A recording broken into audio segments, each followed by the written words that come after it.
본래로 돌아가자. 여호와께서 우리를 찢으셨으나 도로 낫게 하실 것이요 우리를 치셨으나 싸매어 주실 것임이라. 여호와께서 이틀 후에 우리를 살리시며 셋째 날에 우리를 일으키시리니 우리가 그의 앞에서 살리라.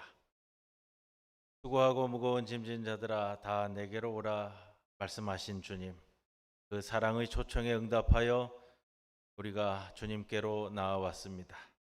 예배하는 이 시간 우리가 안고 온 모든 걱정과 근심과 인생의 무거운 짐을 내려놓게 하옵소서. 오직 믿음으로 하나님만 바라보며 영과 진리로 예배하오니 기쁘게 받아주옵소서. 우리의 몸과 마음이 심히도 지치고 피곤하오니 하늘의 신령한 양식으로 채워주시옵소서. 주님께서 주시는 은혜를 충만하게 받아서 우리 영혼이 하늘로 솟구쳐 날아오르는 독수리처럼 새 힘을 얻게 하옵소서. 예수님의 이름으로 기도드리옵나이다. 아멘.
하나님이여 찬송이 시온에서 주를 기다려오며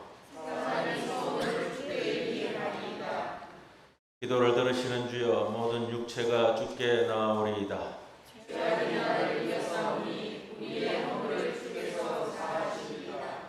주께서 택하시고 가까이 오게 하사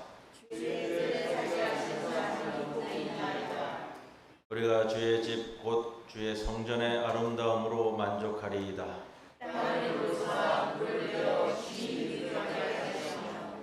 하나님의 강에 물이 가득하게 하시고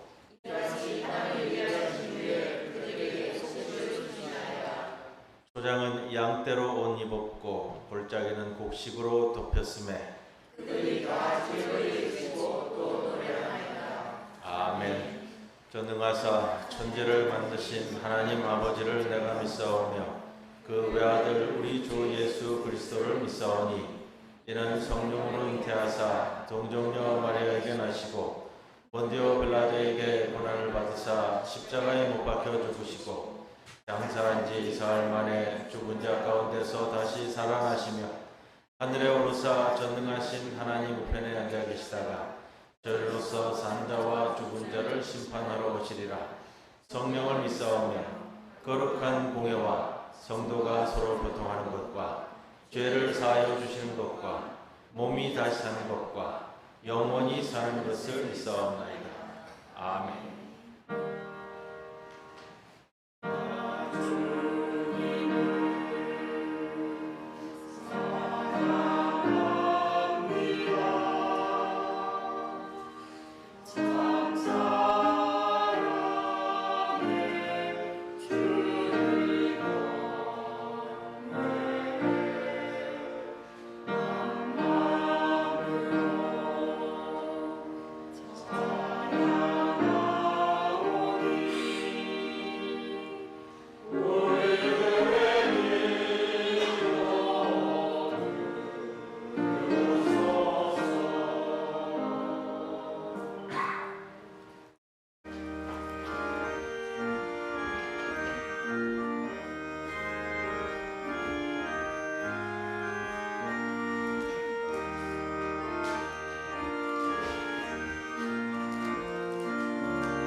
우리를 사랑하시는 크신 하나님을 찬양합니다.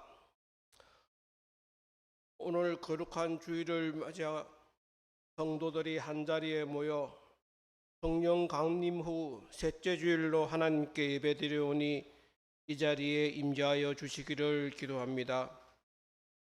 자비의 하나님, 한 주간을 살면서 알게 모르게 지은 많은 죄들이 있습니다. 죄 짓는 것을 가볍게 여기고 죄악을 스스로 합리화하면서 죄의 멍에에 매여 살아온 시간들을 진정으로 뒤돌아보며 회개하는 시간이 되기를 기도합니다. 기도한다 하면서 하나님의 뜻을 위한 것이 아닌 자신의 부와 행복을 위해서 하나님을 찾았음을 회개합니다. 하나님 아버지, 어리석은 저희들을 불쌍히 여기시고 성령님께서 저희들을 강력하게 이끄시어 내가 아닌 하나님 중심적 사고로 살아가는 저희들이 되게 인도하여 주시기를 기도드립니다. 6월은 호국 보훈의 달입니다. 이 나라 민족을 지키기 위해 희생한 순국 선열들을 기억하고 그 희생으로 현재의 대한민국이 있음을 감사하며 전쟁으로 인하여 남과 북이 갈라져 분단의 아픔을 갖고 살아가는 이 나라 이 민족을 사랑하시고 축복하여 주시기를 기도합니다. 이 한반도가 평화로 하나 되게 하시고 저 북쪽에도 복음이 전파되어 모두가 하나님을 찬양과 경배를 드리게 하는 축복의 나라가 되게 하여 주시고 지역 간, 여야 간, 당정 간 여러 가지 모든 대립과 갈등들이 허물어져 서로 사랑하고 배려하는 아름다운 나라가 되게 하여 축복하여 주시기를 기도드립니다. 가려 죽인 강복단 권사님과 재활 치료 중인 전재경 선생님에게 하나님의 치유의 은사를 허락하여 주시기를 기도드리며 딸의 회복을 간절히 간구하면서 기도하는 오정선 권사님께도 심신이 지치지 않도록 강건한 팔로 붙잡아 주시기를 기도합니다. 성가대의 찬양과 보이지 않는 각자의 자리에서 예배를 돕고 준비하는 손길들의 봉사와 수고를 하나님께서 친히 위로해 주시며 축복하여 주시기를 기도합니다. 말씀을 전하시는 김강우 담임 목사님께 성령이 임재하셔서 영역을 더하시며 강건하게 하셔서 선포되는 하나님의 말씀으로 성도들이 힘을 얻어서 위기를 기회로 반전시키는 지혜와 통찰력을 더하여 세상에서 승리하며 살아가는 놀라운 역사가 있도록 도와주시기를 기도합니다. 이 자리에서 함께 예배드리지 못하는 성도들과 우리와 함께 드리는 모든 성도들의 사정들을 하나님께서 일일이 돌아보시고 각자의 형편과 처지에 맞는 은혜와 은총을 내려주시기를 간구드리며 오늘도 살아서 역사하시는 우리 주 예수 그리스도 이름으로 기도드립니다. 아멘.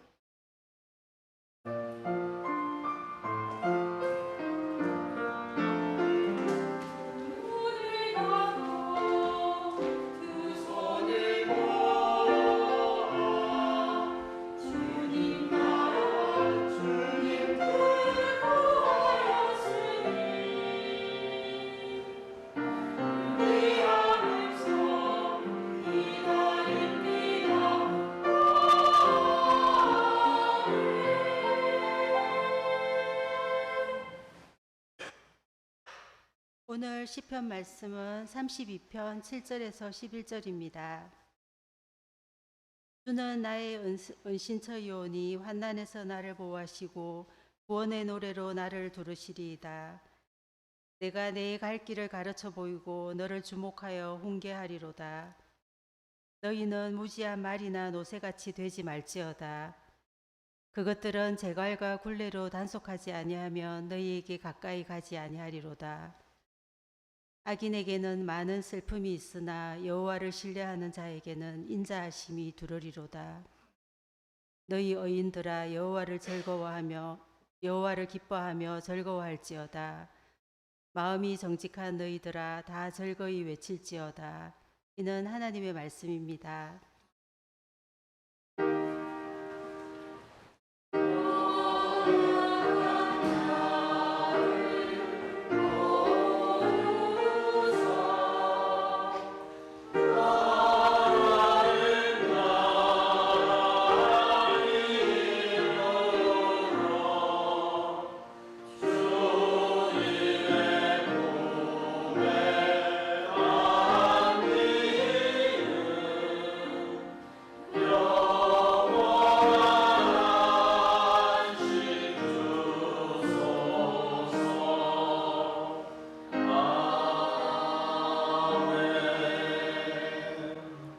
오늘 우리들에게 주시는 하나님의 말씀 빌립보서 2장 1절로부터 8절 말씀입니다. 그러므로 그리스도 안에 무슨 권면이나 사랑의 무슨 위로나 성령의 무슨 교제나 국률이나 자비가 있거든 마음을 같이하여 같은 사랑을 가지고 뜻을 합하며 한 마음을 품어 아무 일에든지 다툼이나 허용으로 하지 말고 오직 겸손한 마음으로 각각 자기보다 남을 낮게 여기고 각각 자기 일을 돌볼 뿐더러 또한 각각 다른 사람들의 일을 돌보아 나의 기쁨을 충만하게 하라. 너희 안에 이 마음을 품으라. 곧 그리스도 예수의 마음이니 그는 근본 하나님의 본체시나 하나님과 동등됨을 취할 것으로 여기지 아니하시고 오히려 자기를 비워 종의 형체를 가지사 사람들과 같이 되셨고 사람의 모양으로 나타나사 자기를 낮추시고 죽기까지 복종하셨으니 곧 십자가에 죽으심이라. 이 말씀 가운데 성령께서 함께 하시기를 기원합니다.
안녕하십니까?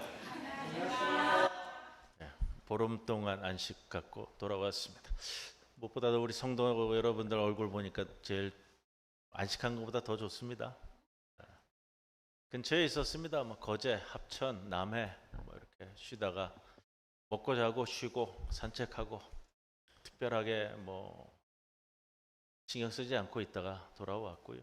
주일날은 시골 농촌교회에서 말씀 요청 들어와서 말씀 전하고 한 10명이 같이 드리는 농촌교회에서요. 우리가 농촌교회 보시는 분은 뭐 그 교회는 뭐 지금 10년이 넘게 농촌교회 지키고 계시는데 일단 뭐 농촌교회 보시는 목회자분 뵈면 머리부터 숙이고 들어갑니다. 가족이 절반이 넘으시더라고요. 시골에 계시는 할머니들하고 해서 예배 드리는데 함께 참석해서 예배 드리고 그랬습니다.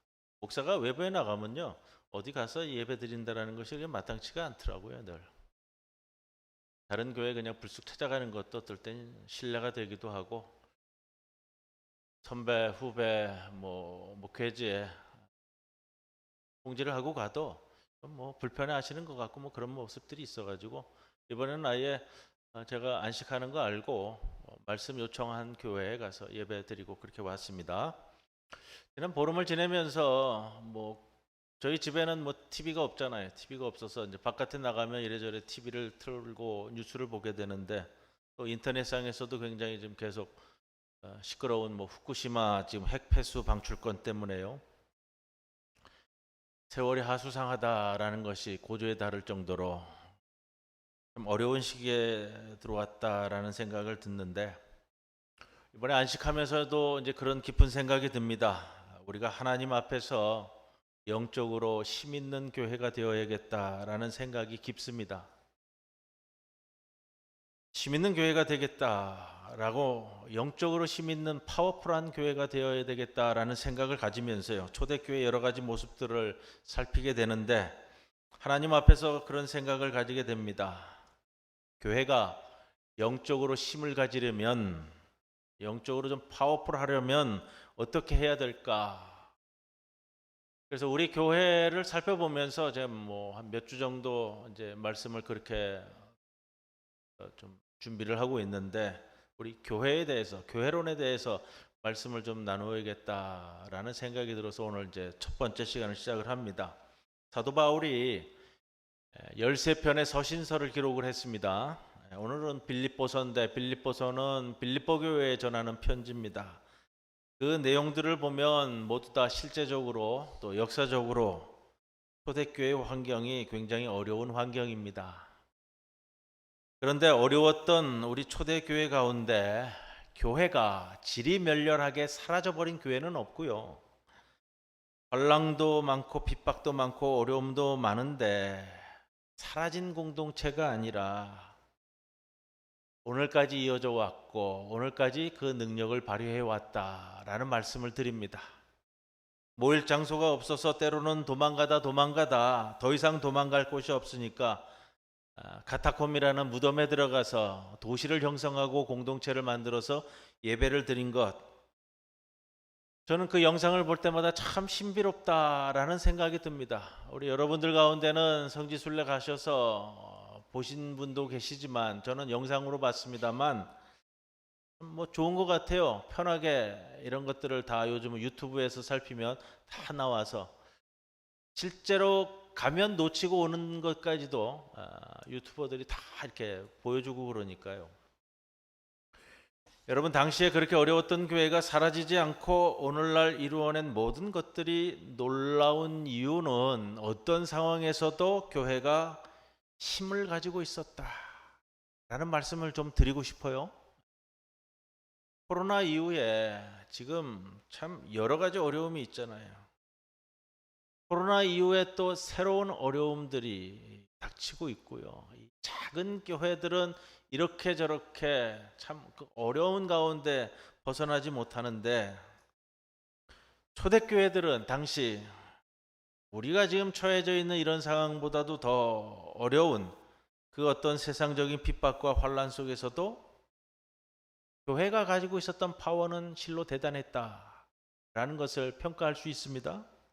오늘날도 여러분, 제가 드리고 싶은 말씀은 그거예요. 교회는 그런 힘을, 그런 파워를, 그런 능력을 소유해야 된다.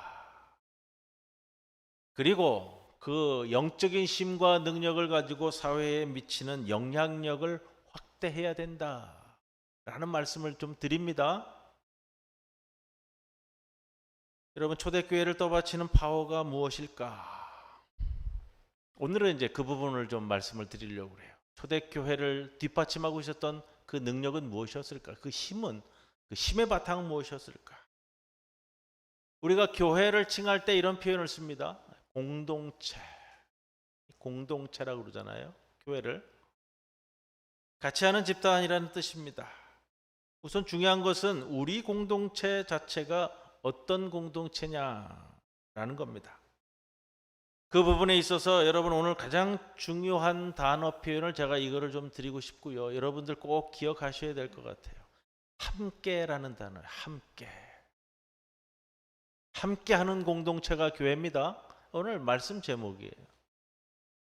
함께 먹고, 우리 예배 마치면 내려가서 함께 먹을 거 아니에요. 또 함께 마시고, 함께 견디고, 함께 자라나고, 함께 나누는 공동체가 교회다. 무엇을 함께 하느냐 하는 것은 앞으로 또 진행되면서 나눌 말씀이 될 것이고요. 우선 요한복음 13장에 우리 예수님께서 제자들에게 발을 씻겨주시고 마지막 설교하는 장면이 나옵니다. 그러면서 이렇게 말씀을 하세요. 너희에게 새로운 계명을 주노니. 뭐라고 그러셨어요? 서로 사랑하라. 새로운 계명이에요. 계명. 여러분, 우리는 계명 그러면은 조금 이렇게 가까이 다가오는 것 같지는 않아요. 친밀하게 다가오는 것 같지는 않아요. 계명, 그러니까 10계명이요 이러잖아요. 계명을 지켜라 그러니까 계명, 법 지키라는 것처럼 이렇게 느껴지니까 친밀하게 다가오지는 않습니다. 그런데 유대인들에게 계명이라는 것은요, 그 자체가 삶이에요. 삶. 하루 해가 밝아 눈 뜨면서부터 계명을 생각하고 계명을 읊조리면서 계명과 함께 살고 계명과 함께 죽는 것이 유대인의 삶이었다고 그래요. 왜 그러냐? 그렇게 교육받았고 그렇게 가정 생활을 하고 그 계명을 붙들고 마을 생활을 하고 공동체 생활을 하고 사는 겁니다. 그 삶의 바탕을 이끌어가는 것이 계명이 있는 거예요. 그래서 유대인들은 어릴 때부터 글도 깨우치기 전에 부모로부터 계명을 듣고 계명을 암송했어요. 어린 시절은 이제 랍비 밑에서, 아니죠, 랍비가 아니라 마을 회당에 가서 지도하는 사람들로부터 구약 성경, 우리로 얘기하면 구약 성경이고요. 구약 성경을 통째로 암송하는 게 교육이에요. 탈무드 교육 보면은 뭐 잡다한 말이 많지만요, 가장 중요한 건 그거예요. 제가 그 교육 받는 걸 봤거든요. 이 성경을 암송해가지고 암송해야 할 분량이 주어지잖아요. 이건 무섭더라고요. 그 분량을 암송시키는데 선생님 밑에서 이제 다 암송해가지고 와가지고 막 흔들면서 막 성경을 뭐 암송을 해요. 중간에 틀리니까 그냥 한대 들이 갈기더라고요, 선생님. 무섭더라고요. 그런데 모든 사람이 이게 암송을 할 때 머리가 좋은 게 아니잖아요. 그런 표현을 써요. 아무리 머리가 나빠도 토라, 모세 오경까지는 암송을 시킨다. 암송을 하면 뭐가 중요하냐면요, 내가 어떠한 경우를 만나든지 어렵고 힘들 때라든지 기쁠 때라든지 표현해야 할 때 성경 말씀으로 나를 표현하게 되는 거예요. 그렇기 때문에 그게 중요한 것이고요. 내 마음에 담고 있기 때문에 그것이 나의 삶에서 나오는 거고요. 내 입으로 나오는 거고요. 내 노래가 되는 거예요. 자, 글도 깨우치기 전부터 계명을 듣고 암송했고요. 글을 배우고 나면 제일 먼저 읽는 게 신명기의 율법 계명이었다라고 얘기합니다. 그래서 유대인들의 공부는 계명으로부터 시작해서 계명으로 마친다. 좀 극단적인 표현이겠지만 맞는 표현이 될 것 같습니다. 유대인들의 집 기둥에 또 뭐예요? 손목에도 끼고 또 이마에도 붙이고, 이거 성경에 있는 말씀 다 우리가 공부했잖아요. 그래서 유대인들에게 있어서 계명이라고 할 때는 우리가 생각하는 것보다 굉장히 무게 있게 다가가는 것이 계명입니다. 그런 사람들에게 예수님께서 말씀하신 거예요. 새 계명을 주겠다. 그러니 제자들이 어때요? 귀가 쫑긋 열리는 거죠. 그것이 무엇이에요? 예수님께서 제자들의 발을 씻겨주시면서 서로 사랑하라. 서로 사랑하라. 여러분, 이 서로 사랑하라는 말과 새로운 계명이 하나로 묶여져서 초대교회 가운데 들어와 구체화되는 것이 함께하는 공동체, 함께하는 공동체. 사도행전은 이것이 어떻게 초대교회 내에서 실천되었는가를 우리들에게 전해주는 말씀이 사도행전입니다. 서로 사랑하는 것은요, 함께 했기 때문에 가능해요. 말로만 사랑하는 것이 아니고요. 로마 제국의 핍박하에서 그것을 이겨내는 힘 있는 교회, 파워 있는 교회가 되었던 것은 바로 함께 했기 때문입니다. 교회는 오늘 드리는 말씀은 그거예요. 함께 할 때에 힘이 있는 교회가 되는 겁니다. 성도 여러분, 우리 부산 중부교회가 저는 그렇게 생각해요. 규모는 작지만 여러분, 규모는 작지만 힘 있는 교회로 서야 된다. 우리 교회가 지난날 이러저러한 모습으로 부산에서 힘 있는 교회의 역사를 가지고 있어요. 여러분, 부산에 여러 교회가 있고 대형 교회도 있고 메가처치도 있는데 한국 역사에 등장하는 교회는 부산 중부교회밖에 없어요. 여러분, 포털 치시면 나와요. 그렇게. 뭐 해운대에 있는 모교회, 하단에 있는 모교회, 여러분들 뭐 다 그거 뭐 좋아가지고 쫓아가려고 그러고 뭐 주변에 있는 메가처치도 얘기하지만요, 힘 있는 교회로 역사에 기록되고 있는 것은 부산 중부교회밖에 없다고요. 아직도 이 부산 사회가 부산 중부교회를 그렇게 보고 있어요. 어디 나가셔도요. 특히 우리 교단에서 어디 가셔도 우리 천정미 권사님은 잘 아실 거예요. 어디 나가서 부산 중부교회에서 왔습니다. 그러면 예전에 뭐 우리 교회에서 저 장로 임직하시고서 서울 가신 분이 있어요. 무슨 장로님이신가요? 이렇게 찾아보니까 노성황 장로님하고 같이 임직하셨는데, 그분을 제가 저기 서울 성암교회에서 대학원 때 봉사할 때도 만났는데, 제가 그때는 잘 몰랐죠. 그때 우리 그 부목사님이 저한테 소개할 때 그 장로님을 그랬어요. 부산 중부교회에서 장로님 하셨던 분이셔. 김순희 사모님 저 장례식 때도 제가 올라간다 그러니까 뭐 기다리다가 왜 전화 왔느냐? 부산 중부교회 장로님 하셨던 분이니까 저 좀 보고 싶었는데 제가 좀 오후 늦게 가니까 그냥 가셨어요. 규모가 작지만 모양은 다를 수 있어요. 그때와 여러분, 그때와 우리가 모양은 다를 수 있지만 같을 수는 없잖아요. 그러나 그러해야 되는 것이 교회입니다. 그러면 그것이 어떻게 가능할까? 오늘은 좀 서론적인 말씀을 좀 드릴 거예요. 우리가 여러 가지 부실한 상태로 있으면서 자꾸만 오라 한다고 해서 모든 게 해결되는 것은 아닌 것 같습니다. 오늘 말씀을 통해 우리에게 지금 가장 중요하게 다가오는 것이 함께라는 단어를 먼저 드리고 시작을 합니다. 우리 주님은 항상 누군가와 함께 일하는 모습을 보여주셨죠? 그래서 제자들을 세우셨어요. 12명의 제자, 70명의 제자.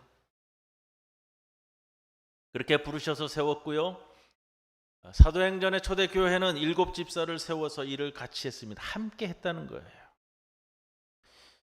성경에서 사도 바울이 복음을 전하러 다니는데 하나님께서 언제나 사도 바울 곁에 동역자를 세우신 것을 알 수 있습니다. 사도 바울은 이 함께라는 단어를 그의 서신서에서 어마무시하게 사용한 사람이에요.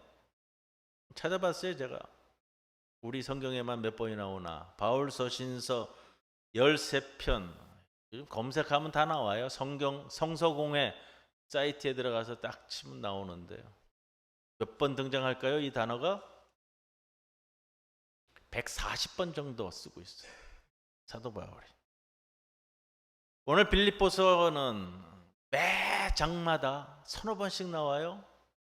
오늘 우리가 읽은 본문 1절에서 8절까지는 나오지 않는데 그 뒷부분에 17절, 18절, 22절, 25절 2장에만 4번을 등장시키고 있는 단어가 이 함께라는 단어예요. 이런 걸 생각해요, 여러분. 사도 바울의 성격이나 이 캐릭터나 이 스타일이 함께라는 단어를 즐겨 사용할 수 있는 인물이 아니에요. 왜 그런지 아시죠? 사도 바울이 굉장히 똑똑한 사람이거든요. 여러분, 자기가 똑똑한 사람은요, 혼자 일하는 게 편하고요, 혼자 일하는 게 수월해요. 남하고 이 걸치적거리고 남 맞춰주면서 하는 게 굉장히 좀 거북하고 불편한 사람이란 말이에요. 사도 바울 자체가 남을 배려하고 이해하고 함께 일할 수 있는 그런 스타일의 사람이 못 돼요. 그래서 사역 초기에 보면 바나바와 사역을 가다가 이게 갈라서잖아요. 왜 갈라서요? 마가라는 젊은 제자 처리 문제로 갈등하다가 아예 갈라서요.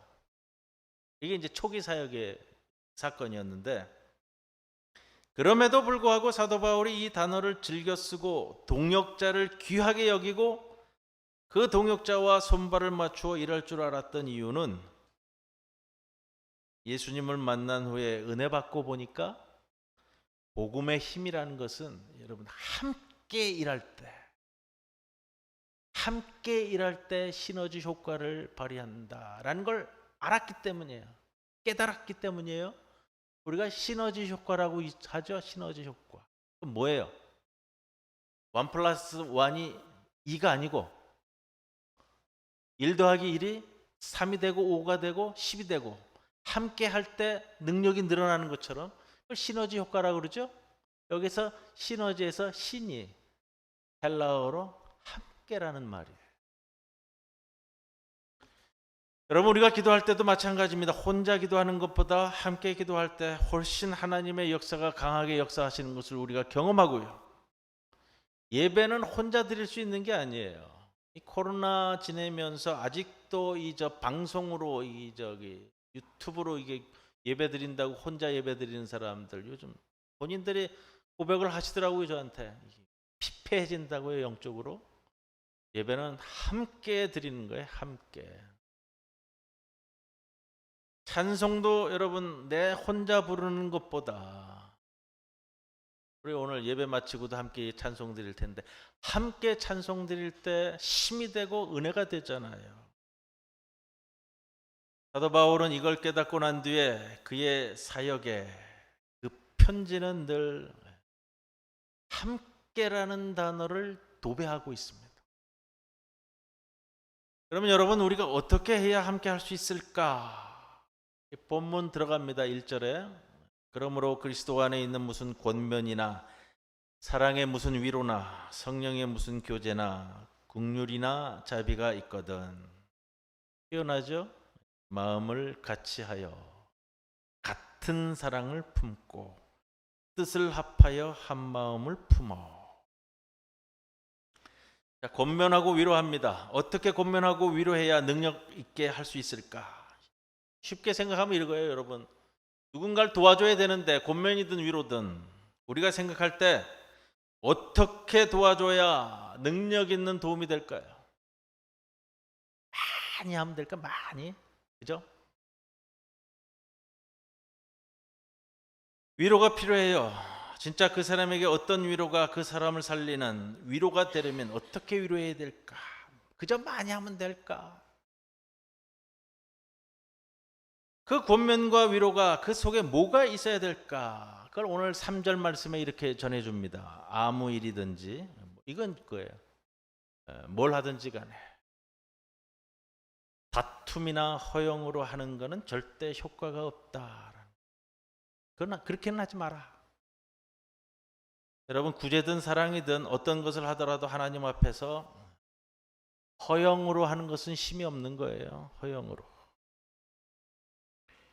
허영으로 하지 마세요. 왜 이 말을 사도 바울이 하고 있을까요? 교회 내에 허영 덩어리들이 많았다는 거예요.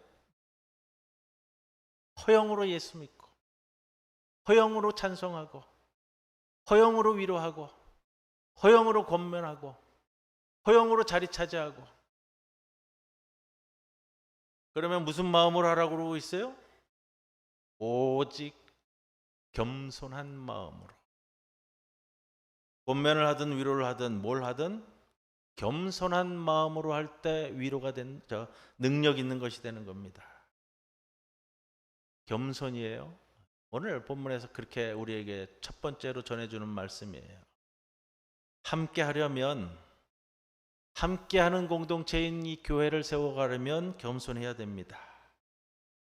우리 주님께서 서로 사랑하라고 할 때 그 사랑의 가장 중요한 본질은 첫 번째 이 겸손이다라는 겁니다. 3절에 보니까 각각 자기보다 남을 낮게 여기고, 나보다 남을 낮게 여긴다. 여러분, 함께 공동체가 되려면 가장 먼저 겸손한 성도가 먼저 되셔야 된다는 뜻입니다. 부부가 함께 가려면 누가 겸손해야 될까요?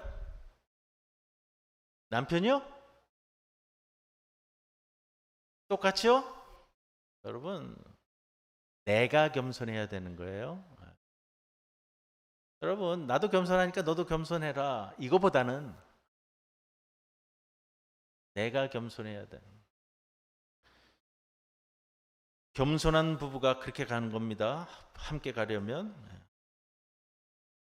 부모와 자녀가 함께 가려면 누가 겸손해야 됩니까? 부모가 겸손해야죠.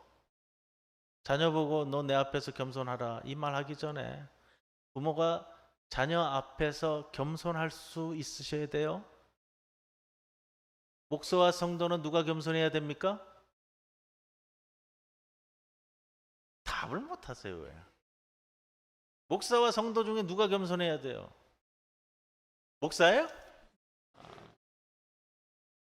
똑같은 대답이 나와야 돼요. 내가 목사가 얘기할 때 내가 겸손해야죠. 여러분이 대답할 때도 내가 겸손해야죠.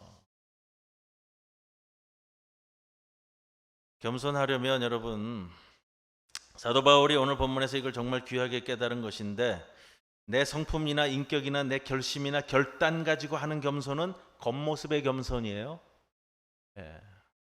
이런 겸손은 진짜 겸손이 아니라고 얘기해요. 우리가 요즘 욥기 말씀 계속 저희가 전달을 했는데, 욥기에서 하나님이 보시겠다라고 하는 것은 욥의 내면에 있는 것이 과연 정말 뭐냐, 세상은 온전하다고 하는 인물을 하나님은 보시겠다라는 거 아니에요. 그 내면까지 뜯어서. 진짜 겸손하려면 5절에 이 표현을 쓰고 있습니다. 너희 안에 이 마음을 품으라. 곧 그리스도 예수의 마음이니. 마음을 품는다. 누구의 마음이요? 그리스도의 마음. 말씀 준비하다가 어느 목사님께서 이 표현을 이렇게 쓰셨는데 좀 과장된 표현이지만 저는 의미 있다라고 생각해서 제가 차용해 왔어요. 이런 표현이에요. 예수 안에 예수의 마음을 품는다라는 것은 이거다. 내 심장을 예수의 심장으로 이식시키는 거다. 너의 마음 속에 이 마음을 품으라고요. 사도 바울이 제시한 방법은 그거라는 거예요. 너의 심장을 떼어내고 그 심장에 예수의 심장을 갖다 넣어라. 오래된 이야기인데 인터넷상에서 제가 흥미롭게 봐서 기억나는 사건이 있어요. 뭐냐면 한 젊은 아가씨가 심장 이식 수술을 받았어요. 심장 이식 수술을 받았는데 누구의 심장을 이식받았겠어요? 죽어가는 사람 이식을 받았죠. 왜? 그 사람 심장을 떼어나면 그 사람은 어떻게 돼요? 사망한 절도범의 심장을 이식한 그런 사건이 있었어요. 근데 이 젊은 아가씨가 그 심장 이식이 잘 됐는데 이식받은 이 젊은 아가씨가 나중에 도둑이 되었다라는 이야기예요. 그래서 아마 이제 해외 토픽 간에 이게 나왔던 것 같아요. 절도범의 심장을 이식했더니 이 젊은 아가씨가 나중에 다 이제 치료받고 나가가지고 어디서 절도하다가 잡혔나 봐요. 우스갯소리지만 오늘 이 말씀하고 생각해 보니까 그 이야기가 이렇게 탁 떠오르더라고요. 쉽지 않죠. 남의 장기를 내 장기에다 넣는다는 것이. 여러분, 우리가 내 심장을 떼내고 예수의 심장으로 넣어야 정말 겸손이 된다라는 의미를 알 수 있겠죠. 6절에 그런 예수님은 어떤 예수님이신가? 그는 근본 하나님의 본체이시나 동등됨을 취할 것으로 여기지 아니하시고 자기를 비어 종의 형체를 가져, 같은 표현이에요. 종의 본체를 가져 하나님의 본체를 취하지 않고 종의 본체를 취했다. 이게 예수님의 겸손입니다. 그렇게 진행된 예수님의 겸손의 핵심은 자기를 비어서 종의 형체를 가지고 우리를 위해서 죽기까지 복종하셨다. 죽기까지 복종하셨다라는 것이 예수님 겸손의 핵심이에요. 사랑하는 성도 여러분, 우리 주님께서 우리를 위해 죽어주심으로 우리와 함께 되셨죠. 내가 죽고 예수님의 심장을 가지고 내가 살아가게 될 때 부부든 부모든 자녀든 우리 온 성도든 우리 교회 안에 있는 모든 성도들은 다 하나 되는 공동체가 될 줄로 믿습니다. 함께 되는 거, 이게 우리를 살리는 일이고요. 함께 하는 거, 이게 교회가 영적인 파워를 갖게 되는 거예요. 그러면 어떻게 돼야 되느냐? 내가 죽어야죠.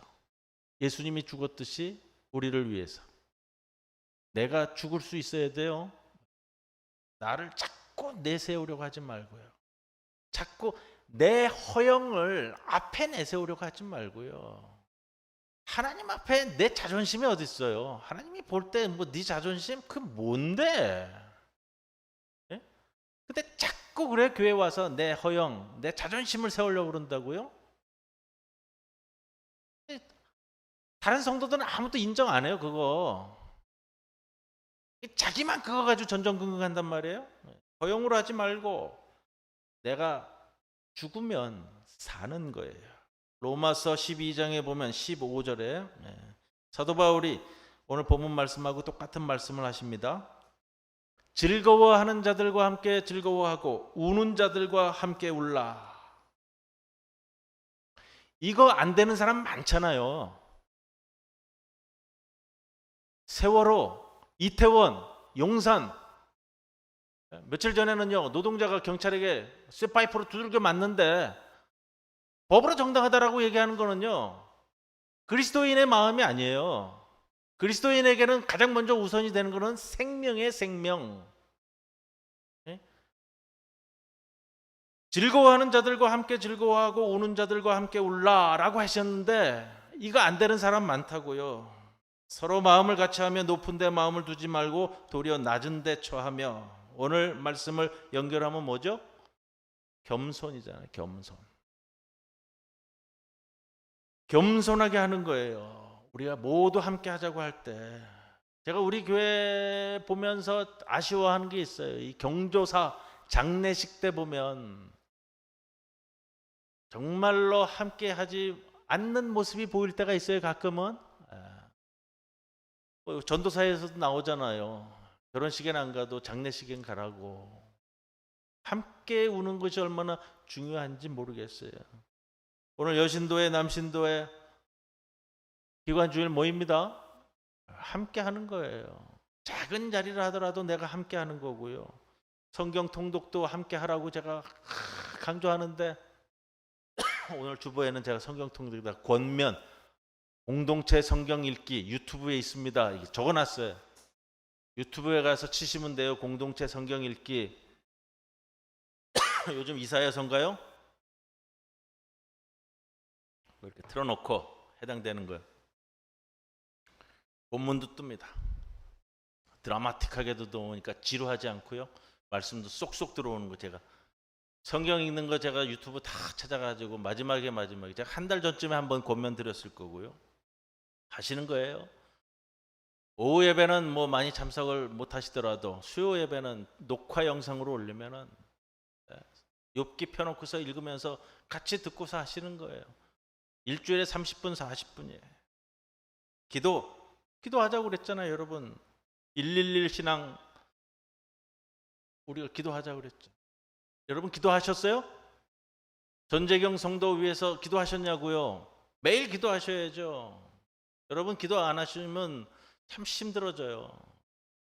다시 고신대 병원에서 재수술하고 지금 뭐 감염까지 와가지고 지금 독실로 옮기셨는데, 여러분 이럴 때일수록 우리가 함께 기도하는 것이 필요로 한 거예요. 이런 것들이 늘 기도하는 것 중에서도 또 아주 강력하게 필요로 할 때 제가 기도합시다 하면 하시는 거예요.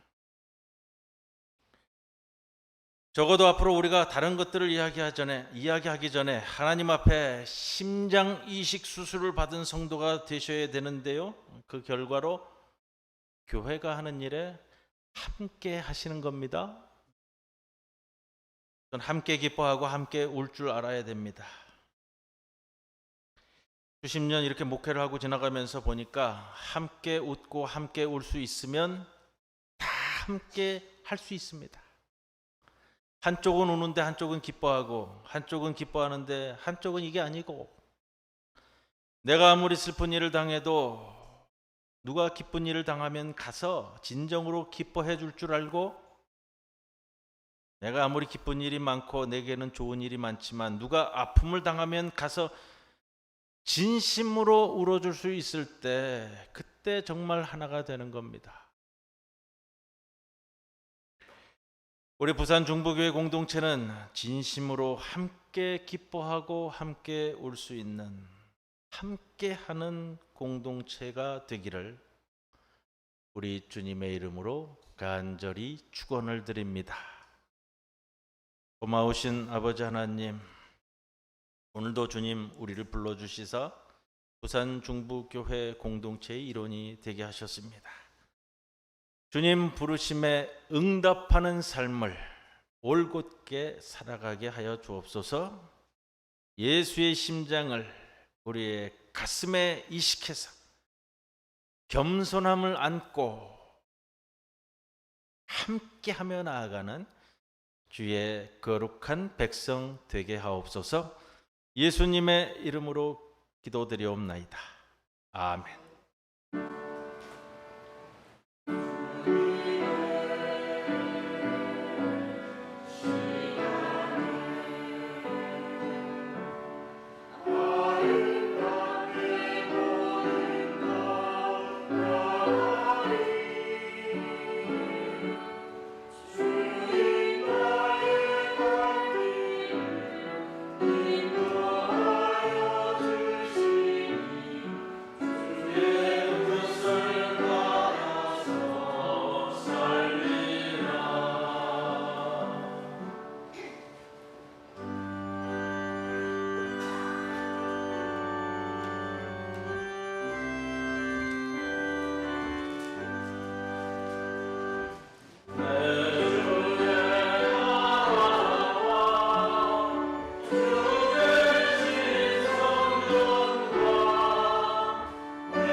11조 봉헌했습니다. 김우열 장로님, 이소영 집사님, 문영선 집사님, 전용관 이숙희 집사님, 윤정혜 김건실 집사님. 남편 고재웅님의 5주기 추모 예배 드렸습니다. 이육훈 권사님, 범사에 감사합니다. 김은주 학생, 항상 지켜주신 은혜에 감사드립니다. 박윤배 손은조 집사님, 안식 주간 잘 보내게 해주심에 감사합니다. 김광호 목사, 또 무명으로 감사헌금 봉헌했습니다. 기도드리겠습니다. 주님, 우리로 하여금 교만을 버리게 하옵소서. 알지 못한 것을 아는 것처럼, 보지 못한 것을 본 것처럼, 하지 못하면서 할 수 있는 것처럼 자신하지 않게 하옵소서. 조금 더 안다는 이유로, 조금 더 가졌다는 이유로, 조금 더 잘할 수 있다는 이유로, 조금 더 살았다는 이유로 경멸하는 눈과 멸시하는 태도를 버리게 하옵소서. 오직 주어진 삶을 진실하게 살아가는 주의 백성들로 삼아 주옵소서. 이 심령을 안고 봉헌합니다. 11조로 봉헌한 손길을 기억하여 주시고 그의 열심을 더한 한 달간의 땀방울이 귀한 열매 맺어 성별하여 드리는 헌금이오니 주님 기뻐 받아 주옵소서. 감사의 내용을 안고 봉헌합니다. 올해 이 감사가 더욱더 큰 감사로 이어지도록 우리의 삶을 인도하옵소서. 우리 모든 성도들 주님 앞에 나올 때에 귀한 예물을 주정헌금으로, 하늘헌금으로, 또 장학헌금으로 봉헌합니다. 기뻐 받아 주시사 이 예물을 통해 하나님 나라의 열매를 맛볼 수 있는 시간이 이루어지도록 이끄시옵소서. 모든 것 감사드리며 예수님의 이름으로 기도드리옵나이다. 아멘.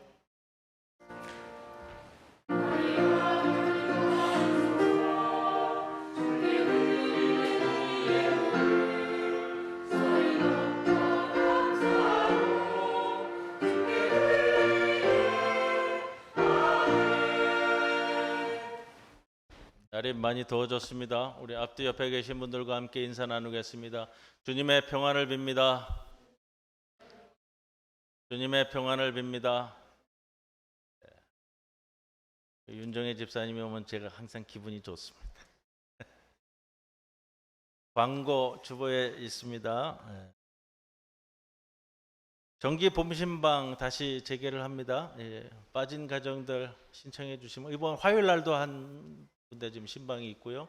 계속해서 날씨가 더워졌지만 진행하도록 하겠습니다. 우리 신방부장 되시는 천정미 권사님과 의논해 주시기 바랍니다. 말씀 때도 좀 이야기를 했는데요. 우리 전재경 선생님 재수술을 받고 지금 고신대병원에 입원을 하셨다가 또 이제 조금 감염이 있어가지고 독실로 옮기셨다고 그래요. 우리 성도 여러분들의 정말로 절실한 기도 함께 해주시기를 제가 부탁을 드립니다. 우리 김겸재 선생님은 지난주부터 해서 이름이 자꾸 잘못 나갔다고 제가 또 전달을 제대로 못 받아가지고 또 나갔는데 손가락 골절상 입원은 퇴원하셨다고요? 잘 회복되고 계시죠? 예, 믿습니다. 우리 강복단 권사님 경주 치유마을에 계십니다. 신방 가려고 했는데 아직 그 마을 공동체 치료 병원이잖아요.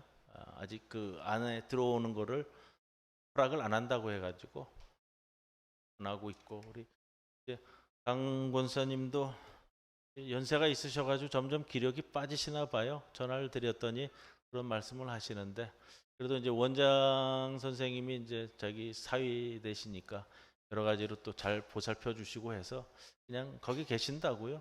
그래서 건강하게 계시는 것이 가장 좋습니다라고 말씀을 드렸습니다. 이렇게 광고를 통해서 주어지는 소식을 우리 성도 여러분들 함께 나누고 함께 기도할 수 있기를 바랍니다. 우리 이제 모두 일어서셔서 회외성 함께 찬송드립니다.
지금은 우리 주 예수 그리스도의 크신 은혜와 하나님 아버지의 크신 사랑과 성령님의 함께 하심이 오늘 주님의 부르심에 응수하여 이 자리에 나와 머리 숙여 함께 기도하고 함께 찬송하고 함께 말씀 나누고 이제 세상 밖으로 나아가는 모든 성도들이 영원토록 함께 하실 것을 간절히 축원하옵나이다. 아멘.